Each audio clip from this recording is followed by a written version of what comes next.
G'day guys. Not too long ago, we tried to watch YouTube on our R36S using the new Fire 4 RCOS app, which basically adds a full Firefox web browser as a selectable system in both RCOS and darkOS. But it was pretty slow to load YouTube and not really usable for it. Well, as it turns out, there's actually a relatively new YouTube Portmaster port which actually runs pretty well, even though it's technically not designed for the R36S.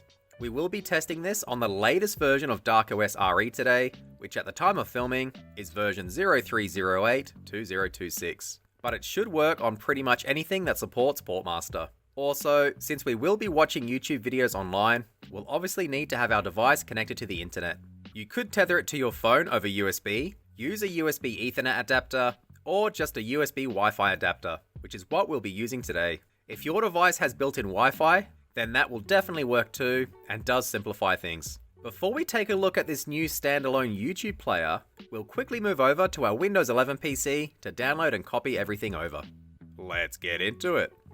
We're over on our Windows 11 PC now, and to get started, we've just opened up Google Chrome and gone to the YouTube MUOS GitHub page, which as usual I will link down in the description below. So as mentioned, this is technically not for the R36S, or RCOS and darkOS in general, but since it does rely on standard Portmaster runtimes, it thankfully does work on our device. So on the releases page, we want to scroll down a little bit until we get to Assets, and we want to download the latest version, which at the time of filming is version 1.2.6. Just click on it once to download. It's not too big at around 45 meg. Once it finishes downloading, we can close off Chrome and open up our downloads folder. Inside, we should have a CTube zip file. We just want to right click on it and extract it. You can use Windows built-in archiver for this, but I always like to use 7-zip, so we'll go to show more options, 7-zip, and extract to. We want to open up the folder we just extracted, and inside should be another folder called CTube and a CTube script. We want to copy both of these things, so select both and press Ctrl-C to copy. Next, we'll insert the SD card from our R36S into our PC. Navigate to the EasyROMs partition, go down to the ports folder, and paste both files in here, Ctrl-V. That's pretty much it. We can safely eject our SD card and move back over to our R36S. We're back on our R36S now, and I did forget to mention that this is an original non-clone Panel 4 device. So to get started, we do have to get our device online. Again, I'll just be using my cheap USB wireless adapter, plug it into the OTG port, press start, go down to options, and Wi-Fi at the very bottom. I'll connect to my home network, and we're connected. I'll quit out of the wireless front end. And since this is a completely fresh install of darkOS RE, we don't have Portmaster installed out of the box. If I go down to ports and try to run CTube now, we get a black screen, and then it crashes back to the ports menu. Thankfully, all we have to do to fix this is run the included Portmaster install script that comes with darkOS RE. So press start, go down to options, tools, and run install Portmaster. It should only take around 5 seconds. There we go, it's done. And once finished, it should refresh Emulation Station. If we go back down to ports now, we should be able to run CTube, which is our YouTube app. So every time you open this, it will automatically try and update YouTube DLP. The time it takes to download does seem to vary. Sometimes it takes me 5 minutes, other times around 30 seconds. I do have super stable internet here, so I'm guessing it is just the YT DLP servers. If it's taking a while for you, just be patient and don't touch anything. It seemed to take around 3 minutes that time for me. So once it's finished updating, it should take you directly to the home screen. So this is pretty easy to use and the controls are on screen, but we'll quickly go through them anyway. Pressing R1 seems to update YouTube DLP again, so try to avoid pressing that. I'm not too sure why that's a hotkey, especially since every time you open the app, it automatically updates. But if you do accidentally press it, you will have to wait until it's finished updating. Again, the update time does seem to vary between around 30 seconds up to 5 minutes, at least for me. Pressing L1 brings up this little keyboard, and this is how you search for stuff. So we'll type in my channel, SJSL Tech, and once you've entered the search query, just press start. It thankfully doesn't take too long to search. It only took around 5 seconds that time. Occasionally, it might say no results, so if that happens to you, just press select and it should take you to the results page. I'm not too sure what causes that, but pressing select does seem to fix it. Also, when searching, it only seems to display the top 20 results. You can see at the very top right, it says 1 out of 20. So try to be very specific with your search queries. You can use the D-pad to select a video and press A to play it. So I guess we'll go to a short one.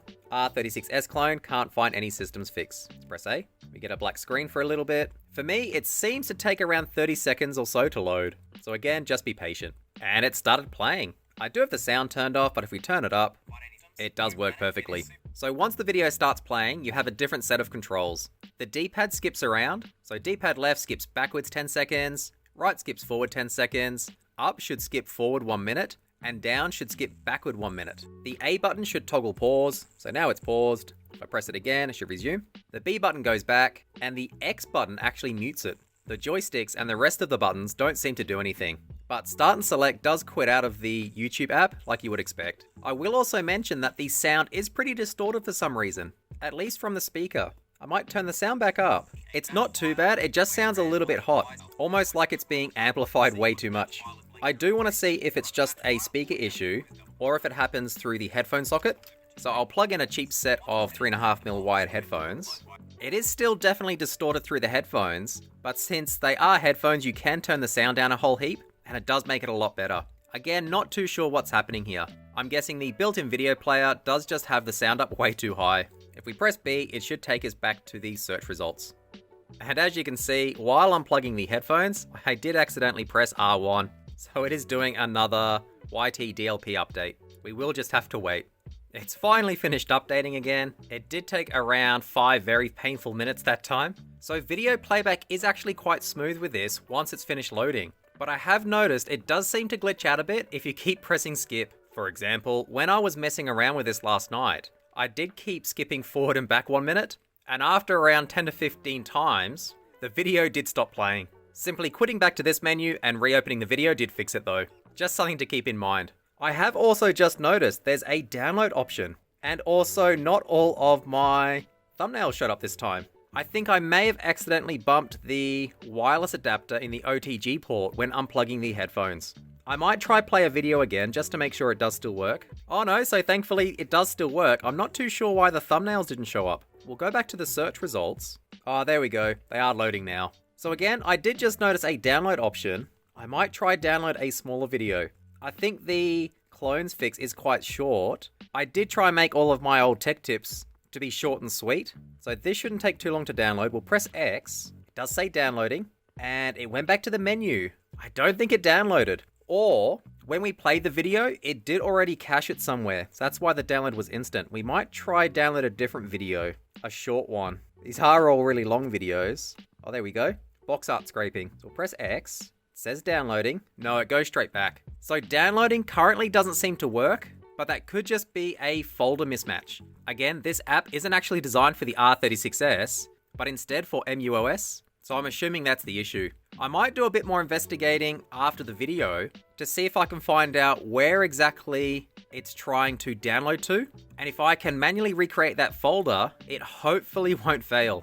So we know it works fine in the latest version of DarkOS RE on our non-clone original Panel 4 device. Let's try it on our K36 clone variant running ArcOS for clones. We're over with our K36 EmuLX sticker clone variant now. And again, we are running the latest version of ArcOS for clones, which at the time of filming is version 03132026. All I've done so far is the fresh install of ArcOS for clones, and then just copy the port over. I haven't done anything else, I haven't even tried to run it yet. So to get started, we will obviously need to connect our device to the internet. I'm just using the same USB wireless adapter. We'll press start, go down to ArcOS for clone settings, and then Wi-Fi settings, and I'll try and connect to my home network. It did detect my SSID, so that's good. And we're connected. We'll quit out of the wireless manager, it's pressing B a whole bunch. So again, I haven't done literally anything else other than do a fresh install of ArcOS for clones and then copy the YouTube port over. I'm pretty sure ArcOS and ArcOS for clones does come with a minimal Portmaster install out of the box. So we'll go down to ports and try and run it. It says loading. Awesome. It does seem to be running. It's doing the YouTube DLP update now. So in ArcOS and ArcOS for clones, you don't need to run the Portmaster installer. It is ready to go. Interestingly, that time, it only took around 15 seconds to update YouTube DLP. I have no idea why it fluctuates so much. So once we're in the app, everything should be exactly the same as in DarkOS RE on our non-clone. So we'll press L1 to bring up the little keyboard. We'll type in our channel name again, and press start. Also, I forgot to mention, this is a full 1 gig of RAM clone, not the lower end 512 meg clone. I unfortunately no longer have my Gaminja clone that only has 512 meg of RAM. I did give it to a friend for their kids. So we'll try play a video. I guess our latest one, CPU stress test. We'll press A. We've got a black screen with a blinking cursor. I don't recall getting the cursor last time, so this is a little bit different. Still got the blinking cursor. Been around 20 seconds. There we go. It's loaded. It does seem to work. I'll turn the sound up. Whoops, I accidentally pressed the power button. Hopefully it comes back. This is not a very professional production, as you can see. So after accidentally putting it to sleep and then waking it back up, it didn't auto-resume the video, but it did take us back to the search results, so that's good. We'll try play the video again, and this time I won't press the power button, I promise. Okay, so it's playing again. I'll turn the sound back up very carefully. The sound did go up to 130%. That's interesting. So the sound is working, but it is actually pretty quiet. Even though it says it's 130%, it feels like it's closer to maybe 20% or 15%. But the good news is it isn't distorted. We might quit back to the search results, and I will quickly try and download a video. So I'll press X on it. So no, it doesn't download in here either. It does just take us back to the search results. I might quit out and just see what the sound level is in Emulation Station. 32% apparently, that's probably why. So I'll put up to 100, go back into it. It didn't try and update that time, thankfully. So it doesn't seem to always try and update, but it does mostly. Out of the 30 or so times that I've opened this YouTube Player app, this is the only time it hasn't tried to auto-update when opening. Maybe it was still resident in RAM. So we'll go back to our stress test video, since that was the quiet one, and we'll see how loud it is now. I'm a bit worried that the sound is still set to 130% in the app, and it might be horribly loud and distorted, so I'll get ready to turn the sound down, just in case. It should be almost there. We're about 25 seconds in. There we go. And yeah, the sound is much better. It does still have the same distorted sound issue, as if it's being amplified way too much, but sound does otherwise work. I did try and quit out using start and select, but it's been on this flashing cursor for like 30 seconds now. It may have actually crashed. I guess it doesn't like you quitting out while a video is playing. It's been well over a minute now, and we do still just have the flashing cursor on the screen. So I guess I will have to power cycle it.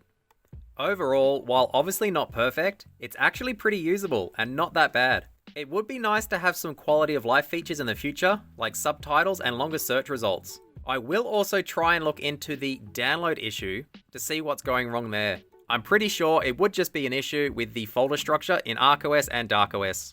So hopefully once we find the correct folder location that it's trying to download to and manually create it, it should just work. It seems to run about the same on both clones and non-clones as well, at least the ones I have tried, running both ArcOS for clones and DarkOS RE. But I suspect performance to be about the same with other operating systems that support Portmaster. While not everyone would want to watch YouTube on their R36S, and would prefer to just use their phone, tablet or PC, it is still nice to have the option. But I think that'll do it for today. If you have any questions or comments, let me know down below. Otherwise, thanks for watching.